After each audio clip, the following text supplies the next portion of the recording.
Alright, so today I'm working on another amplifier. This is from a powered subwoofer, you know, like the one in your home audio system. And this is a JBL Sub136.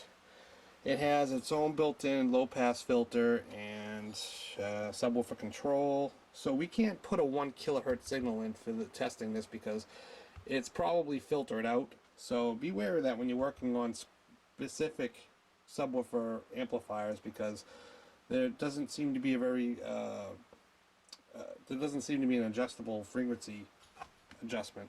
So yeah, we're probably gonna have to put like a 50 or 60 hertz signal through this to actually get a signal to pass through this amplifier. It's not a bad amplifier.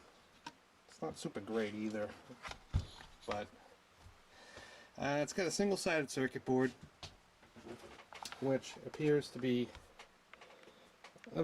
not that great a quality, but I don't see any flexing in the board, so it's not pure shit.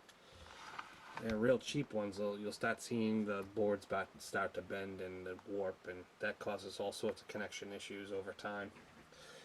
So I'm just going to go after this a little bit and see if there's anything obvious.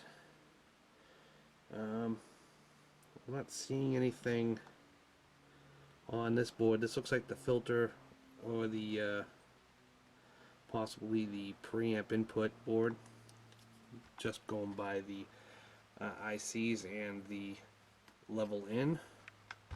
All comes into this board, and looks like we have some speaker out for the satellites, high level out. And it looks like we got our plus and minus 15 volt storage caps here for the rail voltages of the amplifier, so I'm going to assume this is the amplifier board.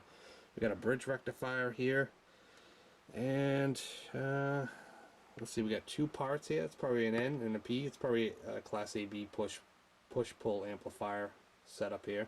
Nothing digital or anything, so this is going to be easier to repair. I do see some heat spots around these, look like pre-drivers, so that's a red flag. There's one there, and there seems to be some discoloration down on this other transistor, and it's probably got to do with the pre-drive. So we probably have a shorted pre-drive or an open emitter or something. We're gonna have to check those parts. Looks like there's two on each side. We'll have to check these final output transistors, make sure they're not having an issue. But yeah, that discoloration around the pre-drives is really telling me that the issue is probably going to be in that area, in the pre-driver section. It's got just a big linear transformer coming in, gets rectified. It's going around for a little preliminary inspection. This doesn't rule out that we might have some bad solder joints as well, so we're gonna have to look out for that, because anytime you see heat on a circuit board, you could potentially have a bad solder connection. So it could be as simple as that as well. Like I said, I do have the schematic for this. You're not always that lucky to get a schematic for anything you're working on, but when you do, it makes things a whole lot easier. It explains the operation, and well, it doesn't really explain it, but it really gives you a big picture of the operation and how things work and how the circuits flow through each other. When you start doing this over and over and over and over, you kind of see a repetitive pattern of how things are working. Like I'm just looking at this, and I have an op amp here that's probably feeding the pre-driver section and then to the final, so everything seems like it might be going that way. I'm not sure if that's a biasing pot. It probably might be, and it looks like it is glued down to the point where it wants to be happy. And we have some more heat discoloration in this circuit. Not exactly sure what that circuit is, but these type transistors do get hot, and over time on these circuit boards they do discolor them. Doesn't always necessarily mean it's a problem. It just means that the part's getting hot under normal use and just the design is shit.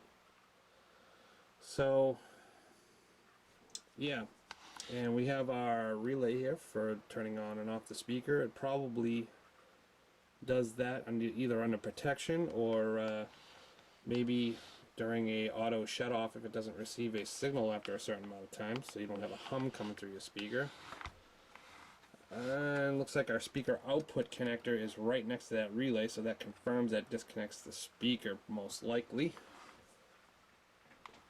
And yeah, that's about it. So I'm contemplating on hooking this up because I know there's an issue with it, and I really hate hooking up electronics that I know have an issue because I don't like to create more damage.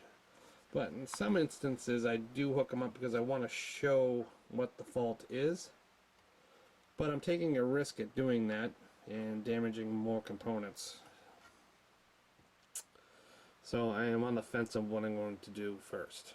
If I'm just going to stop probing for parts, which I would usually do, we'll hook it up for you guys to see what the actual fault is. So I'm going to decide that and I'll be back. Alright, so I'm starting to see a trend on this circuit board, and if you look right here, I think we got a break going on here. This pad here is compromised a bit, and this right here is lifting from coming delaminated from the circuit board there. So yeah, we got some connection issues I'm pretty sure of. If I go under there and just wiggle this transistor a little bit, and you can see that the part moves and the trace is staying in place. So we've disconnected from the circuit board on, it looks like all three legs here, because this one has a broken solder connection as well. So it looks like what we're going to have to do is anchor this back down with this pad with solder and run jumpers from here to here and here to here, and that should restore the connection. There's nothing really else you can do here to stop this from moving all that much. So it looks like we got one solid pad to try and anchor to. So I'm going to try and just get that to flow. Put some flux down here.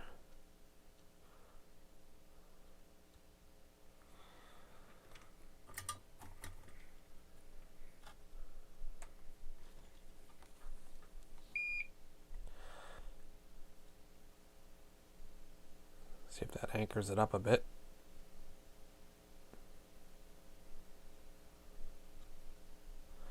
It's seen so much heat. Might have to pull some solder off here.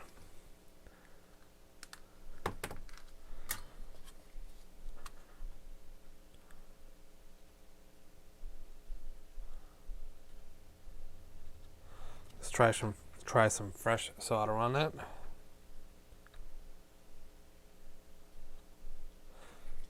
That seems much better.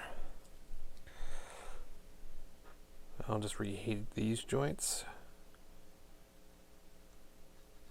See, that's just floating there.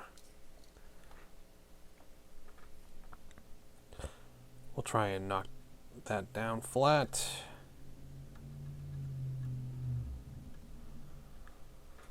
Alright, so what I'm going to do now is get two 30 gauge jumpers and try and restore those connections. What I want to do is tin up their connection points.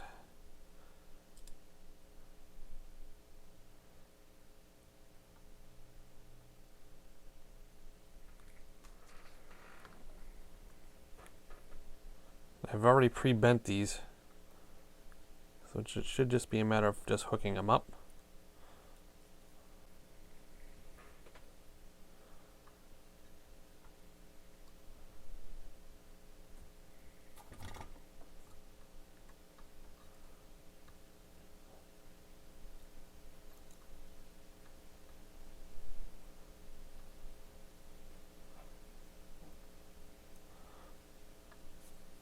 this really tiny wire.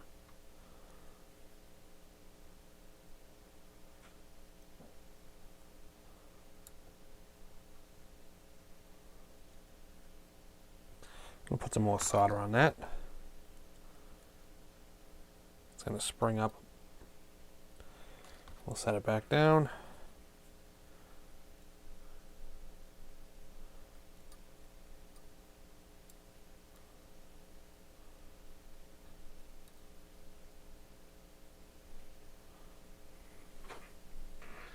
Alright, so now we just got to do the last one there.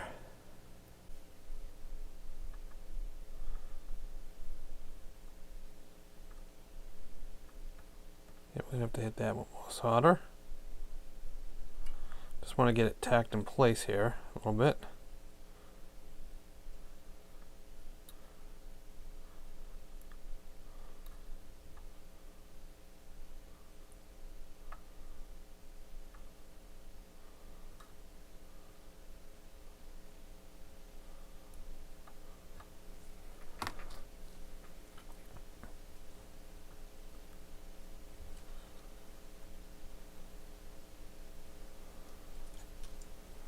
There, so looks like that transistor's connected back up. It's good enough to test it. I'm just going to go over a few more of these solder connections and make sure that they are indeed connected, because I do see some lifting up like this one here. It's definitely going to be an issue, so I might have to run new jumpers for those as well, but it does appear to be connected right now, so I'm just going to reheat some of these pads that I have seen excessive heat and make sure that they're also connected, and we'll give this a little run up, because I don't see any other components that are really shorted. I went through this whole thing with a multimeter and all the BJTs seem to be okay, so yeah, we'll give it a test. Alright, so we are here with the schematic, and the connection issues we had were on Q19 and Q105. Q105 looks like it's the pre-drive preamp circuit, and the other connection issue was on the negative minus 15 volt rail supply, and it does appear that they are using this is the input from the transformer, so you get from this pin, pin 1 to pin 3 is the two outer taps of the output of the transformer, and the center is the center tap of those two, and they're grounding that center tap and using the two outer taps of the transformer to go through the plus and minus AC input of the rectifier, and the DC output of the rectifier goes, the positive goes to this section of the supply, which is the positive 15, and this output goes to the negative part of the supply, which is the minus 15, and they're using the ground as a center tap negative 0 point of the full wave here, and that creates your middle point, or your neutral ground reference to the rest of the circuit. Looks like they got some stiffening caps here for that plus and minus 15 volt rail. You have your two rail voltage here, rail voltages here, the plus and the minus, and then it goes through and feeds your push-pull amplifier here. So everything else looks good here, so I think it's about time to just go to the test equipment cam and give this thing a proper run-up. I have it set up at 50 hertz signal at about 170 millivolts. I have the gain on the amplifier roughly a quarter of the way up, and yeah, let's give it a shot. Let's turn it on, see what it does. Oh, we get something here. Yeah, I got it all the way up right now, and we got 30 volts peak to peak, and it's reading 50 hertz. So yeah, it's working. So I think that just those bad connections to those transistors were the issue. This definitely seems to be outputting what it's supposed to. I guess now it's to put a speaker on here and see if it actually can drive it without causing other issues. Alright, so I have temporarily hooked up a speaker to it, and let's see what it does.